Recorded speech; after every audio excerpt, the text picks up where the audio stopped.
Xavier and Sarge, and and their family members here. A big thank you for the opportunity to come here and read a little poetry, tell some stories.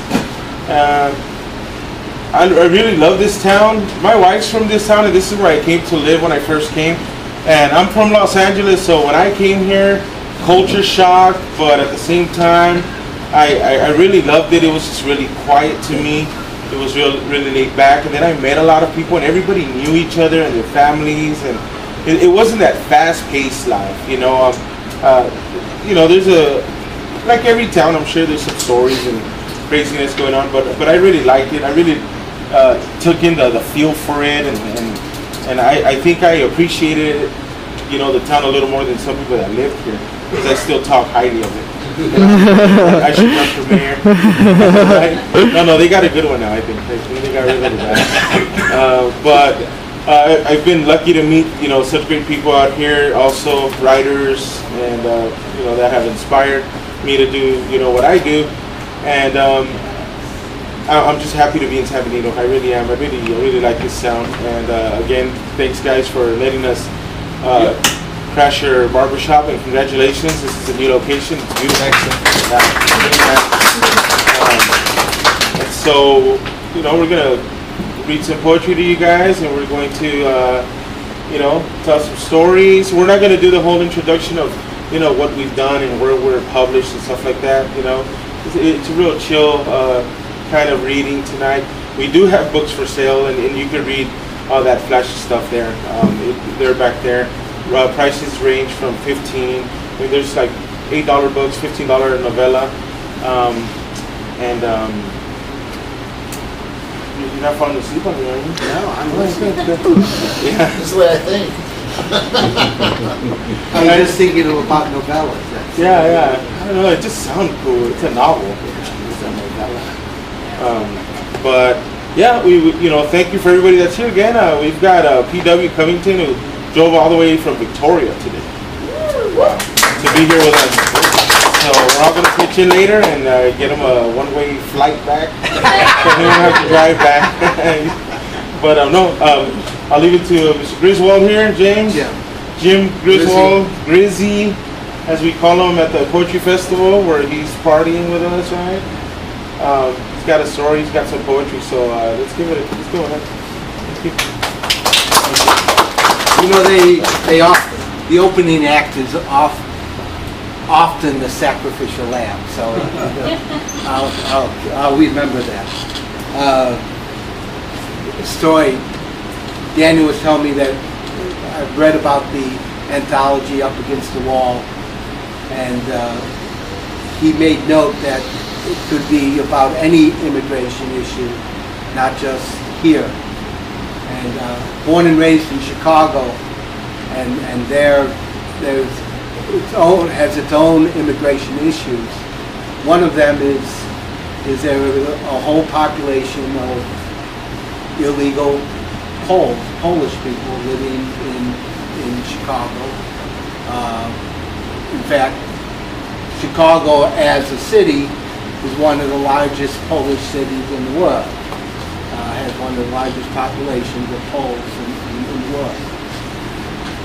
In 1978, I worked at a butcher shop that was owned by Lithuanian family. Two brothers and their children ran the shop, and that has significance, the fact that they were Lithuanian. In the shop itself, I was finishing up college my last year. I was the only one, except for the family, that spoke English. I was hired as the retail butcher and taught me on the spot. But in the back, they made sausages and other Polish delicacies where they employ illegal Poles and paid them illegal wages. And the stories go to, and treated them less than The story's the same. One story of mine that comes, and I plan on writing this up in the anthology, for the anthology. One of the young men that was working, making the sausages, was coming out, and his boss was going, and the boss went up to him, and he had a kind of sadistic sense of humor, and he said to him, "Your mother likes to lick donkey butt." But he said it more graphically than that, and laughed. And the gentleman, not knowing any English, trying to be polite, laughed along with it. And I saw that, and I was like, I went to him, I said, that's low. Why don't you do these people a real service? Teach them English. Pay them a real wage. And he told me to shut the hell up, get back to work, so on and so forth. And I said, you know, I understand you went to college. You ever read Upton Sinclair's The Jungle? I said, guy, that was about how the Lithuanians were treated when they came to Chicago and worked in the meat market. And you're repeating history all over again. Well, he ragged me for the rest of the time. Luckily, I didn't have long to work. I was to get married soon, and I was finishing school. I got out of it, but, you know, it happened. So that's my story, and I'm going to write that out for poem, the songs we sang. Before me was the face of stage 4 terminal cancer. No chemo or radiation would be given. No hope, no future was offered, except which flowed through the plastic tubes into his swollen veins to control his pain. His eyes, dull and lifeless, reflected the destruction of body and spirit that this insidious disease had taken on my brother, one so vibrant and alive. I didn't know what to do or say, so I sang for him. Actually, I sang as much for myself as for him. I sang the soulful chants that we shared a love for, that we learned in the cathedral we grew up in. Gregorian chants and hymns to our merciful God. I stroked his shoulder and held his hands and sang, Lord have mercy, Christ have mercy, wiping the tears away as I realized that the mercy I was praying for was his speedy passing. I longed for the days when his deep baritone would meet my tenor as we tried to outdo each other. So sing my soul, my Savior God to thee.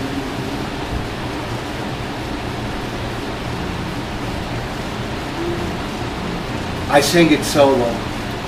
His eyes met mine with a flicker of memory, and in that moment, I felt an eerie feeling of joy. We shared that last song, though he sang only with his eyes. He squeezed my hand, and we were in that cathedral again. The ancient organ bellowed, shaking the air mightily. Our voices resonated and filled the cathedral with glory. How great thou art, how great thou art. Always will I cherish the final song we share.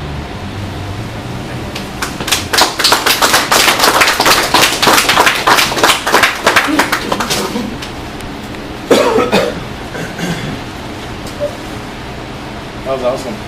Did you guys hear pretty good? Yeah? Great. Yeah, I really enjoyed it. Thanks, Jim. That's good stuff. Let's see. Today we have different readers. Not just poets, but we also have people that write short stories and novels. Like we said, P.W. Covington. He's a poet, but he also has a new novel that's out called Dear Elsa. And we have Juan Ochoa, who has a great novel called Marihuano. And both books are back there. You can read about, kind of like what they're about in the back page, and they're also for sale. We have Benito Hinojosa, who's here also, from San Benito. Actually, you're not from San Benito, but you teach here at the high school, right? Yeah, you're from here. Sorry, man. We have Daniel Garcia Ordaz. He's from Mission, actually from Houston, right? You were born in Houston, and then he got deported to Mission, Texas, right? And I'm from Los Angeles, and I got deported to Texas. And so, I mean, we're all different, but we're all family. We're all the same. Up next, we're gonna bring up Ronnie Garza. He's over there next to the fan, loving it. All right, so let's give it a run. Thank you. Are you ready? Yeah. Okay. So these are three chunks from an ongoing poem. Okay. So, it's about immigration. On La Bestia, they are leaving a trail of our fucking dead, our own. Little sacred hearts, bloody and exhausted, spent for your capitalism. Drugs for money, money for drugs. The war rages on and we don't take refugees. An iron river flows through a heart of steel. Cold, afraid of the unknown. Sacred hearts rushing from a violence you created. Blind head of capital, stop all of your wars. We all see them failing. You don't know what you are doing. Little sacred hearts with dreams of red, whites, and blues. The river shines for you. Clues from your secret heart say you want to stay, but they don't want you to stay. They want you to go away. Wendy Davis wants you to go away. It's uncomfortable for them, my friends, but it's politics as usual, and they expect no refusal.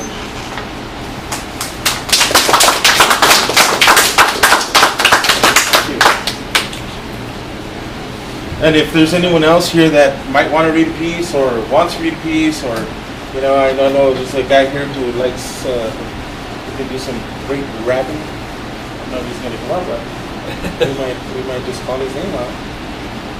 Let's see. Up next we have, all the way from Victoria, B.W. Covington. Great venue, man. This rocks. I've read a lot of places and never a barbershop before, man. This is awesome, man.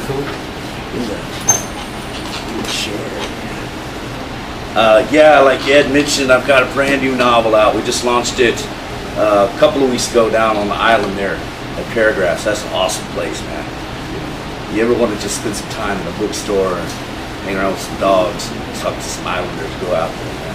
There's a copy of it back there as a cover. And that's the pitch for the novel. I want to read some pieces from my second collection of poetry. It's called I Did Not Go Looking for This. A bunch of poems written all over the damn place. And I'm probably just going to run a few of them right together on it like that. This one was written up in Taos, New Mexico, right after the millennium change. That was 14 years ago, man. Oh.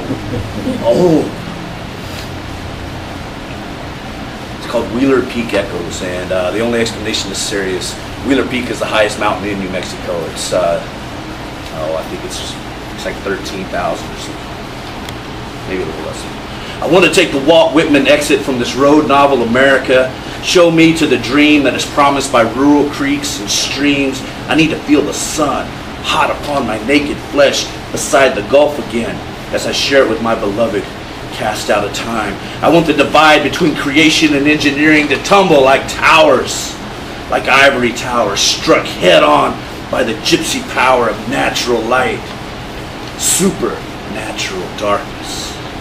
The reflection of Orion and a lunar eclipse. I want the concrete and blacktop parallels of West Texas highways and oil fields to be cultivated with milo and grazed by antelopes, and the bridges torn down, and the cables unstrung, and the airports burned to ash on the ground, and the ships to be scuttled, the traffic noise muffled, and the fields returned to the insects to farm. I want to stand in one place and know this is it. Pure, intended, nature, incarnate, to wake up in the morning, to wake up in my senses. America, free again, no borders, no fences. Wheeler Peak echoes and memories haunt. Tucson sunsets, Golden Gate fogs, poetry stripped to desolate bones, Zen bones, no longer compelled to rattle around. I did not go looking for this. Found me, and stalked me, seduced me, swung open the passenger's door in front of San Antonio Greyhound Station, and it jumped right in. It bled red onto my cluttered floorboard, and it drank the last of my traveling wine. I did not go looking for this. When I weighed anchor in the mist on a godless Mogadishu night, the Mujahideen punk ass hid itself in the chain locker and played spades until the storm winds picked up. It jumped out at me, horny and afraid, from an alley in the Tenderloin. Lecherous tongue and demon-hard cock, hash-stained fingers and a needle in his shriveling arm that left saliva on my cheek and salvia stains in my homeless dungarees. I did not go looking. I just knew how to find it. I followed the sound that hunger makes in the morning, because that tune has soul. And I'd drive 5,000 miles easy for some soul.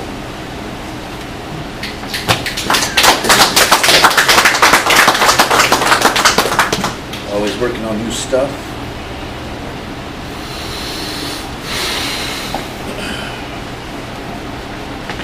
Wow, man. There's a lot of talent in this room tonight. There's some serious depth. This is going to be an awesome reading. This is something brand new. There's a couple of really worthy projects coming out of the valley right now, centered around the immigration crisis. I call it a refugee crisis. That's what I have to compare it to. I live up in a part of the country where maybe things aren't quite as blue as they are down here. We have preachers telling people to go out in the pasture with guns. Of like big churches, not like your little trailer park church, like the biggest damn church in town. Let's go out and shoot them. Wow, I love coming to the valley, y'all. I really do. I really do. This is brand new. I've never read it before. Haven't submitted it before. But you have the Up Against the Wall anthology that I know Daniel's putting together. Help him out on that. There's another project down here called Lost, Children of the River. This is ground zero on this, man. This is where truth needs to be told from. Everybody's, well, not everybody's listening, but the world is watching. If I came to your door, scared and alone, would you help me? If I arrived in the dead of night with nothing but scars on my back, would you lend me a shirt from your laundry for bandages? If the tears from my cheeks could fill the Rio Grande River, would my sorrows be enough to reach you, to change fences into bridges? If I came to you in your church begging for one free, peaceful day, would you deny me and pray only for those within your own walls? If I came to you speaking a strange tongue, would we smoke and dine together and share our common tastes? And if I came to you without sack, without cart, without horse, would you shoulder a rifle and sight it on my heart? To deny a hope, to rage against fate is the quickest way to teach a child hate. We have cast aside diamonds and rubies and teaching so wise, stealing the dreams that weep from brown eyes, Would I find only savage nobles in this frontier today and hate nothing more if I came to your door? We're still working on that, but I wanted to share that. I wanted to get that out. Throw one more at you. Because, man, the words, palabra, is what it's about, man. We're doing that here today. And I'm just honored to be in the company here. And poetry especially, there's something about it. It's ancient. It's ancient. I don't know what Joe Blow wrote in a letter to his wife or a story he was telling his kids in 1150 somewhere, but we still have poetry from like ancient Greece and ancient Rome, man. Poetry has a shelf life. It may not be the hottest thing. You may not be able to turn on HBO and see it all the time, but you can. Yeah. But you can. But poetry lasts, man. There's a power in it. I come to the barbershop. It's always a good place to find a skinny about what's going on. Hang out at the barbershop or public library, 102. Yeah. And I would ask, I'd say, what's the black market like for poetry in this town? I got some words.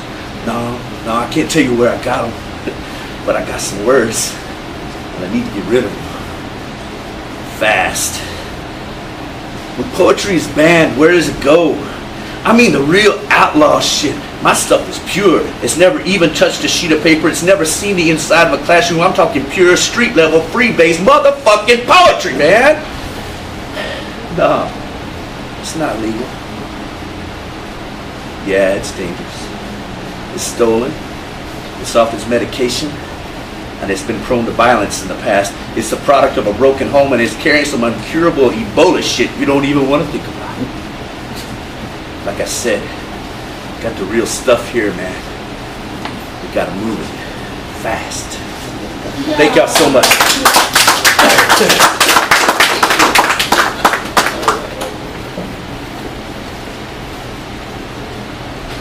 This is when we throw in the musical act, you know, kind of like, because I always feel like when there's a really good poet, and then, you know, the next one comes on, and like, oh, all right, I'm gonna do that.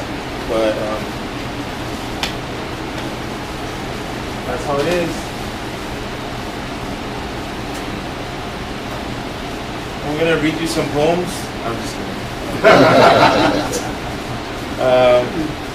Yeah, right now I think everybody here in the border area is writing about what's going on here with the, you know, crisis at the border, refugees crossing, and there's people on both ends of the, you know, spectrum. We were talking about it on the way over here with Juan, and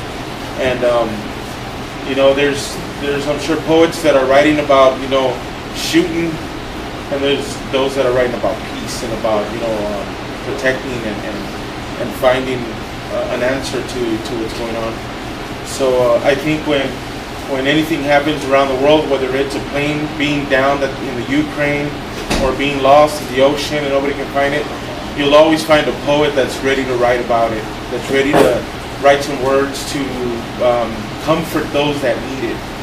And so a person that does a really good job about that is the poet laureate out of California. He always puts up a unity wall for any kind of crisis, whether it's, you know, hurricanes in the Philippines, you know, down airplanes, or I mean, you name it, and there's a unity wall going up and people writing about it.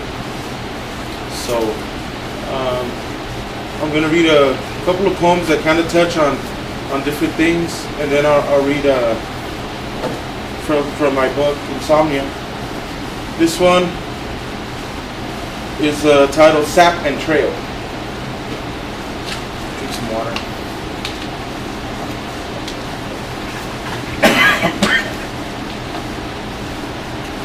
And I'm always nervous when I read. You'll see the papers. I wanted to write a love poem, but the cries of slaughtered rabbits made me write of border violence. I wanted to write a poem about a serene river, but the dark waters reflected the faces of newly orphaned children trapped at a stash house begging to die amongst the monarch butterflies. I almost wrote a poem about hate. Instead, I picked up a knife and tore through every tree in Texas, leaving nothing but a sap and blood trail. I wanted to write a poem to a child, but 20 voices cried out, "That's not fair." Instead, I watched my daughter eat ice cream as I spoke to her in a whisper about angels.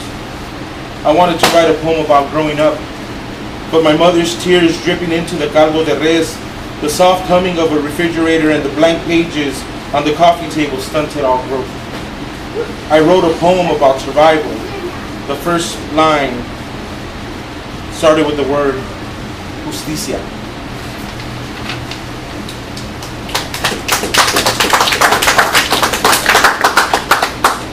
I had another one.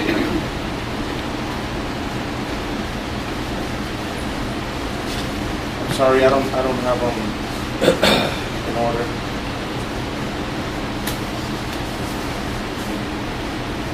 I read this one a lot recently. It's titled Eloy the Lion. Eloy is my dad's name. He passed away not too long ago, and I wrote this before he passed. And when I get the news of your passing, the sun will emerge with liver spots that will cast specific shades on the earth. People will fight for the parking spots where there is no shine, because leather seats after hours in the sun burn. Your shadow will walk away in the morning cracks of the morning fog. The moon will understand, since we have had this long affair, and I've told her about you many times. She will weep into the ocean and curse the highest mountain with darkness. Church bells will ring and incense will smell of new car interior. I will think too much about it and dig up every incense. I will think too much about it and dig up every worm in my backyard and chew on them.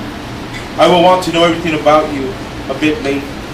You never knew much about poetry, but it's okay because now you're my new poetry. I will keep you alive and your hair will continue to grow. I'm glad you had a ridiculously handsome laugh. Even when you tried being mean, you were tender on the eyes. Take the color blue with you, like the uniforms of many years of hard work. Take with you all the gold, the ring with the yellow stone. Take the color yellow as well.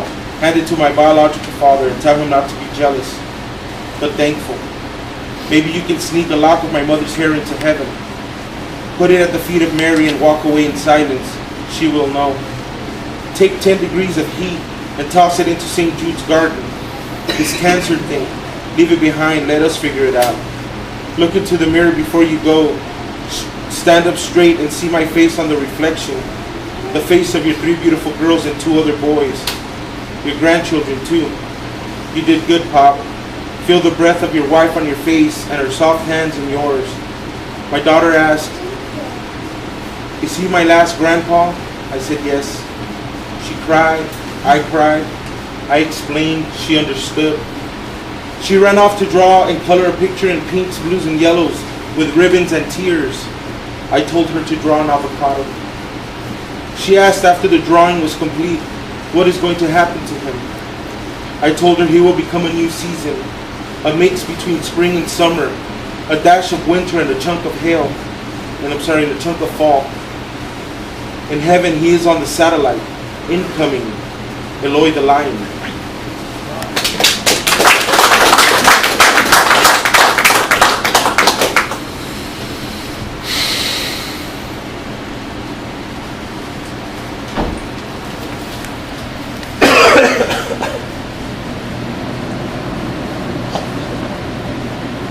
Called Midnight Blue.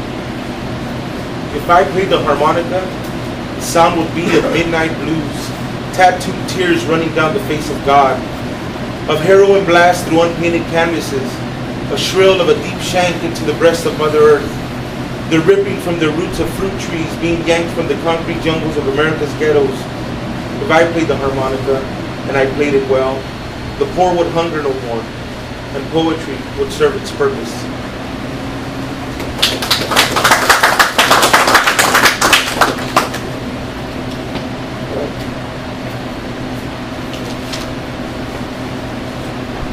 Up next, we have Benito. Tony Hinojosa. Let's give it up for Benito.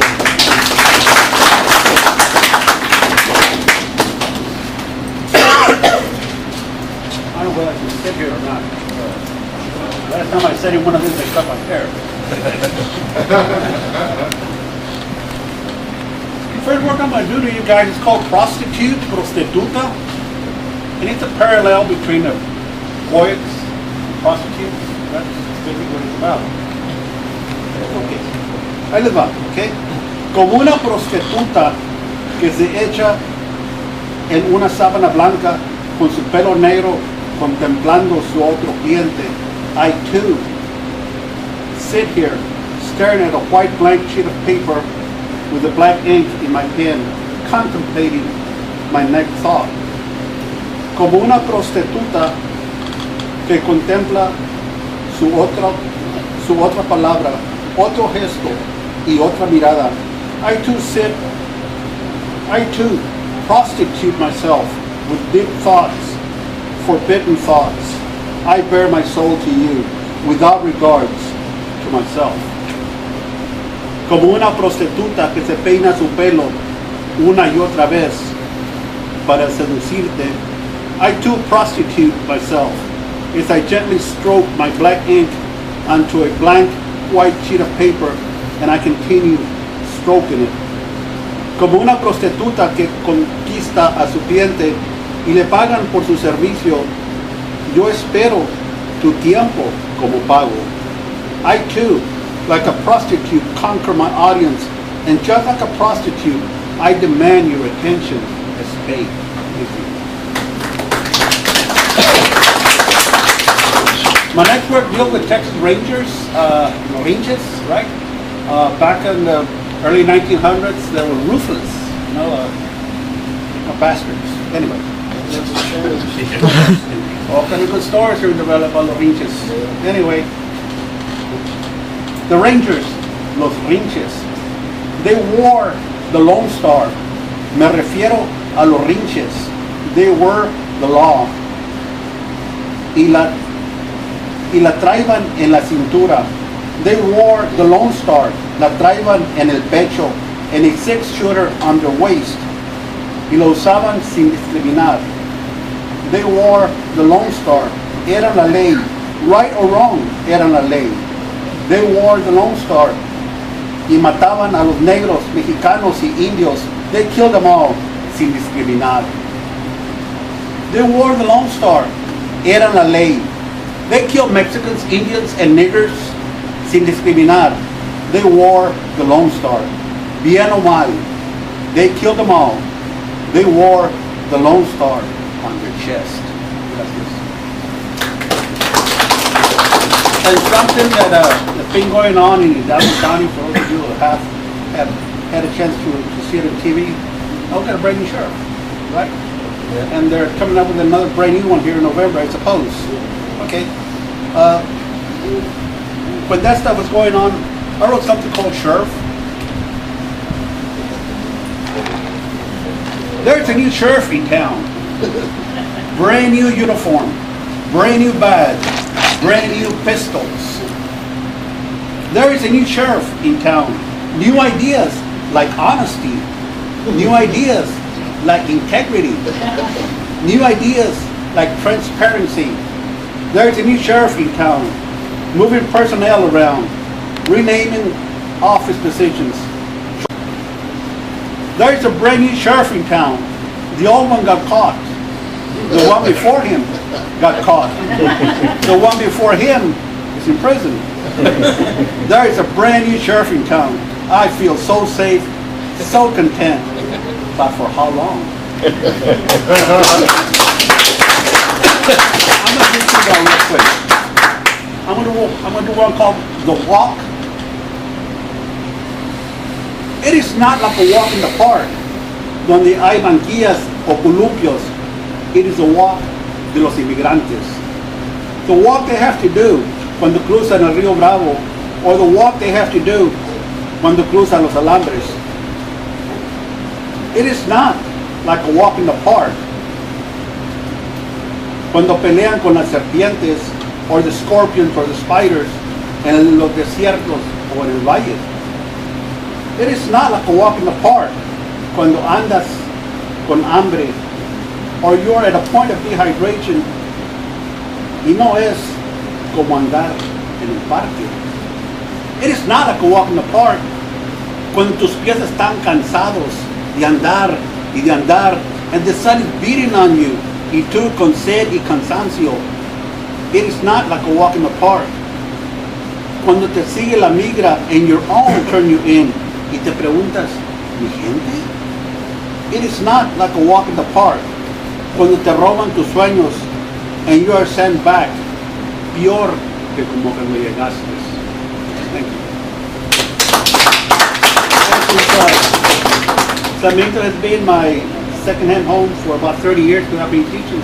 I teach here at San Benito High School. I teach automotive mechanics, and I've been here 30 years. They managed to put up with me that long. So I did something called San Benito Blues. This is on your guys' this year's anthology from the Rio Grande Valley Mental Poetry Fest. And incidentally, before I get off the king chair, right? I'm hosting a 5th annual El South Poetry Fest. El South is a little community 15 miles north of Rio Grande City. Okay? And we host, I'm going to host this in November the 8th. It's on a Saturday. And please come by and join us. We have a great time out there. We start the fire, we got barbecue going, and we got bring your own drinks, bring your tent if you want to pitch out. We have a great time out there, guys. So every that area. If you want something entirely different, poetry under the stars. ¿Qué más? Right? All right. Ahí les va. San Benito Blues. Got the blues. I've got the San Benito Blues. Yes, it. I'm walking, looking at my shoes because I've got the blues. Drink me a beer to dry my tears, smoke some dope, but it's all a blur.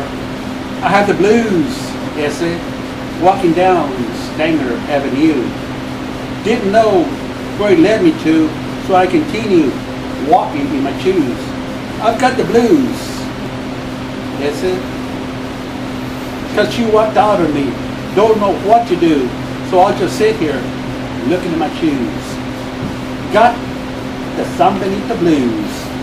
While I sit by the railroad tracks, don't know where the whistle blow comes from, don't care, because I've got the blues. Got the San Benito Blues, yes, it. I've wasted some days and even wasted some nights.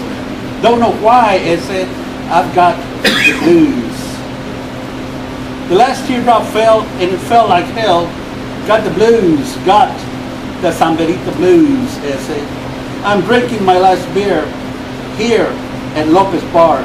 Can't go very far because I've got the blues, yes, it. Gotta go now. Don't know where to go now because I've got the blues. Got the San Benito Blues, that's it. Thank you, guys.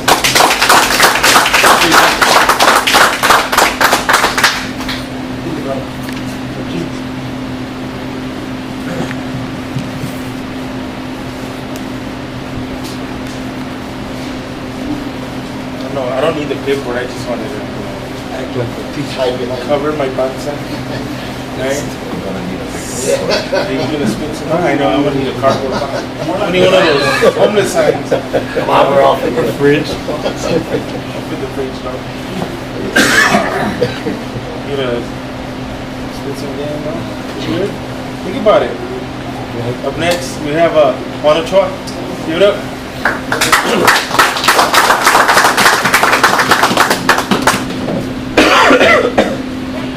Put that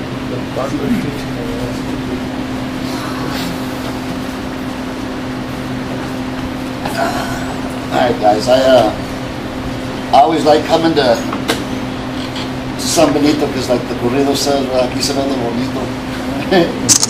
This is Jacinto Treviño country, right? Right. Yeah.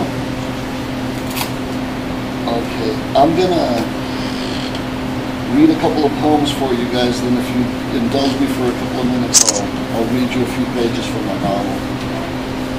Okay. First poem I'm going to read to you is in Spanish. I hope that's okay. It's called ¿A qué le tiras, mexicano? Starts off.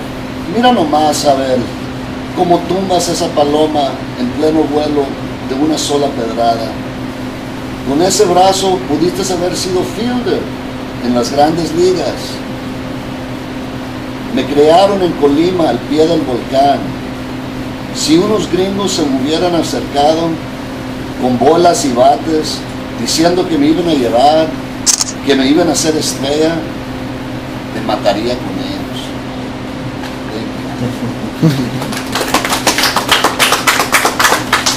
And here's one I wrote about our times when we used to be able to go and come across the bridge. I call this, it was only a 75-cent toll. We crowded into rearview mirrors, stroking peach fuzz, glossing glossed lips. The bridge as inviting as the night. 75 cents bought us passage to a land of wonderful eyes.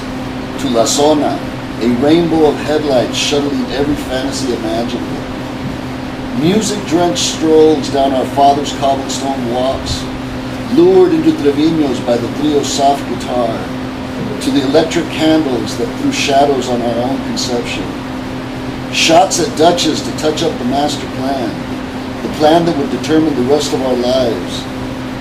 The Concha Disco Bar for the fresas, the Alaskan for the withering children, Eddies for metalhead marihuanos, para cada cabeza un mundo. Each one of us a star child, fearless, wild and aware, blind and all-knowing. El puente was our tightrope, firm, steady, punishingly glorious. Then the decapitations came, severing a part of our soul. Our hearts hung like bodies from a bridge. Scrolled tavern prophecies were covered with narco banners. Men more demanding than the dogs that lingered around Mike's taco stand stole more than anyone could possibly need. And those of us with papers watched ourselves die from the banks of the Bravo, like pendejos, horrified and helpless. Thank you.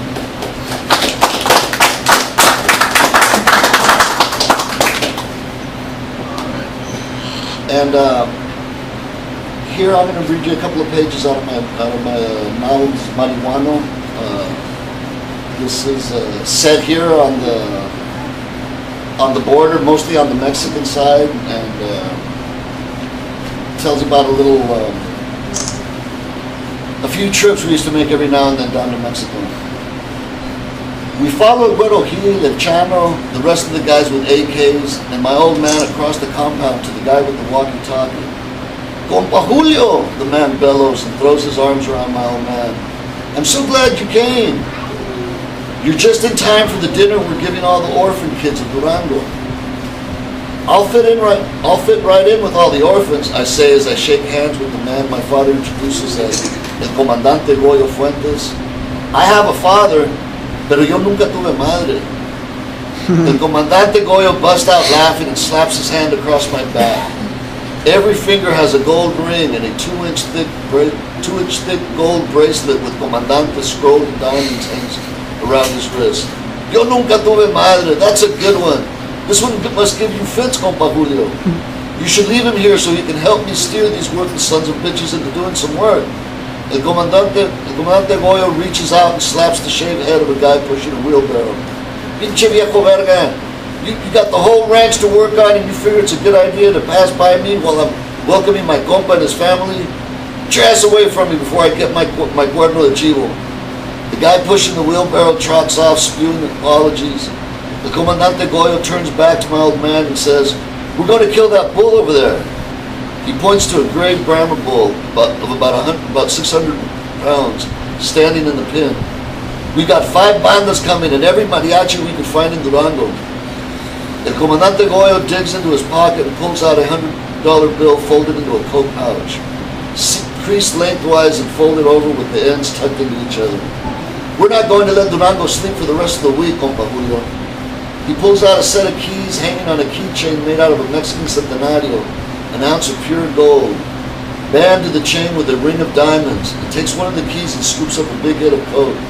He repeats this action a couple of times for each nostril, then offers the bill to my old man. My old man shakes his head and points his chin to me and my brother Junior. No le pones al pase in front of the kids, compa Julio? That's a good way to be, because later, los plebes want to use perico and accuse you of showing them how. El Comandante Goyo says, holding the bill back up. He holds up his keychain and says, I can't leave my car at the car wash because the attendants will run off with the keys. The fucking keychain is worth more than the pinche marquise. I brought my son Junior in case you needed to get your horses shod, my old man says, pointing a thumb at Junior. Oh, I appreciate that, compadre, Comandante Goyo says. He turns to the guys carrying the AKs and orders them to take Junior to the stable so he can shoe and Moro and El Alazan and a few other horses the Comandante calls by name. I excuse myself and I go with Junior to get his gear out of the back of the Magnum, while the Chaparro and Beto take turns getting introduced. Pretty nice spread, Junior says, cinching on his chaps. Dad says this guy's got some badass horses that can dance to banda music like Tony Aguilar's. No shit, I say. He must be shaking motherfuckers down left and right. Otherwise, how can a comandante afford all this shit? He's not a real comandante, pendejo. I heard his charola is good only in Durango. He can't go all over the country like Dad. Dad's helping to fix this guy up with a badge from the Federales, so he can travel around with his men and not get fucked with for carrying all these guns. Why else do you think we came here? I helped Junior gather his rafts and clippers from the trunk, then turned and eyed the group of men carrying AK-47s, strapped with 38s and 45s tucked in the waistband of their Levi's, looking lazily back from under the straw Stetson and Resistal Tecanas, strategically dipped over an eye, and I say, fuck, I thought we were going to join La Revolucion. Junior is trimming the hooves of the third horse while I hold the lead rope and the other guys lean on feed sacks and sit on buckets with their machine guns laying across their laps. El Chano orders one of the prisoners to bring us a tub of Pacifico beer, and I drink enough to make my cheeks feel hot. El Güero Gil pulls out another $100 bill full of coke and passes it around. Junior stops shoeing and does a few bumps of coke when the bill reaches him and then hands it over to me. I take a heaping bump and then give the bill back to El Güero Gil. Someone pops the top off another round of beers, and then I ask if anyone has a joint. This causes everyone but Junior and me to bust out laughing. What do you think we have growing in those fields you passed on the way in? And Chano asks. Then slaps a guy called Memo on the back and says, Vete por algo bueno en la bodega. All I saw was maíz when we drove in, I say. The corn is only a few rows deep. In the middle of the fields están hasta el tronco de mota, Chano says. Is that safe, I ask? I mean, any one of those prisoners can wander off into the field to take a crap or something and stumble over the whole crop. El Güero Gil laughs and caresses his AK, then says, Pa eso son las metralletas. It was your dad's idea to have us all sworn in as prison guards, El Chano says. Don Julio helped the comandante fix it with the governor and state attorneys general so the warden would lend us these prisoners, Chano laughs. Plata o plomo, hijo de la chingada. Your dad told them, culeros. And what did they choose, I ask. El Güero Gil looks at his companions and smiles before answering, Plata. We're having a party for the orphans so the governor can come out and get his mordida, El Güero Gil says. So you guys aren't really layers? The guy called Memo comes back with a bag full of weed just in time to answer me. Aquí somos pura maña. You guys just work in la movida like us? And the whole fucking ranch is planted with weed, I say. Taking a joint from Memo and lighting it. This is a sweet setup. It's a lot better than planning up in the Sierra where the soldiers are always marching around or flying over spraying veneno, as Chano says. All you have to worry about around here is the state police, and you say my old man figured a way around that. Sí, pues, tu papá es muy inteligente. Aside from the pinche soldados starting shit every now and then, we sleep pretty easy around here. And Chano wags his head and pats the AK-47s, the AK-47 laying across his lap. You see how worried they got us? And my old man is going to help you guys fix the federales. I say, holding in a lung full of smoke. Everyone's face lights up when I say this, except for my brother Junior. Junior has given me the evil eye for talking so much with these guys, but I can't help it. The cocaine has already taken over.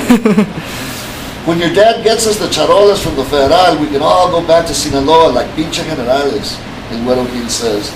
He smiles like a guy dreaming of home. So you guys aren't even from Durango? Hell, you really are mañosos. I say and pass the joint to Gil. Horns and drums blare from outside the stables and Chano smiles. Escucha la banda. We sent all the way home to Sinaloa for them, he says and pulls himself up from the bale of hay. Junior has put up his tools and we're all standing in a circle taking hits off the end of a pocket knife with the sound of the banda music coming in from the compound. I take a pasa perico and pass it to the next guy. Then I light a cigarette and wait for the coat to make its way back to me. The bill is only halfway around the circle when the banda music stops and we hear the sounds of crashing wood and people shouting and running feet.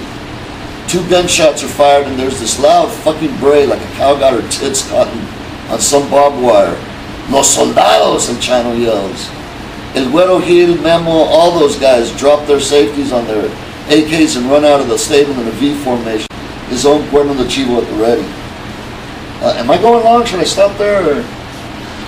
Chapter's almost done, no? Alright, it's almost done. Yeah. 2 more shots are fired and there are more crashing sounds by the time Junior and I run out of the stable and find my old man. El Chano and the rest of the guys are standing in a half circle behind my dad and El Comandante Goyo. El Comandante takes aim and fires another double shot into the Brahma bull standing in the middle of a bunch of broken up tables and chairs and shouts, "Ahí cae!" But the fucking bull doesn't fall. It just keeps on smashing shit up. Red and black dots appear on the bull's neck and shoulder and the bull wails again with its tongue sticking out, long and bloody as 2 more bullets rip into him. The bull, probably alarmed by the banda music, has somehow broken out of his pen and is now ransacking the area where the tables and chairs are set up. Workers are running around trying to avoid the bull and the Comandante's line of fire at the same time. Someone throws a rope around the bull's neck and the bull charges when it feels the noose tighten. The prisoner at the end of the rope breaks his hold, but not before burning the shit out of his hands. He comes running up to Comandante Goyo holding out his palms, showing the 2 bloody grooves the rope had opened up. And the Comandante Goyo slaps him across the mouth. "Pinche viejo verga, who told you to butt in?" The Comandante Goyo takes an AK away from El Chano and empties the clip into the bull. The bull staggers under the thumping of the bullets, then falls to its knees. The blood streaming out its nose and mouth, then it crumples over and stops breathing altogether. "¿Dónde está el pinche sapo?" the Comandante Goyo shouts. "I left that stupid son of a bitch in charge of that bull." A man with a Uzi hanging off his shoulder runs up yelling, "Here I am, jefe! Hijo de tu chingada madre! Didn't I tell you to take care of that bull? What the fuck were you doing?" The Comandante tears the man called Sapo's hat off and throws it to the ground. "You go and get me another bull, you pinche pendejo, before I serve your balls to the orphans." "Sí, jefe, right away, jefe," Sapo says, turning to leave then. Then he stops. "Why can't we just cook this bull since it's already dead?" "Idiota," the Comandante says, "I'm not going to serve a bunch of orphans meat that's been all shot up. Hijo de tu chingada madre, don't you think those pobrecitos have suffered enough?" I'm gonna stop right there. Thank you.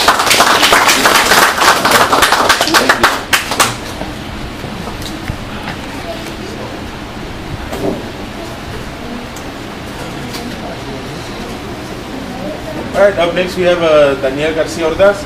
Get up.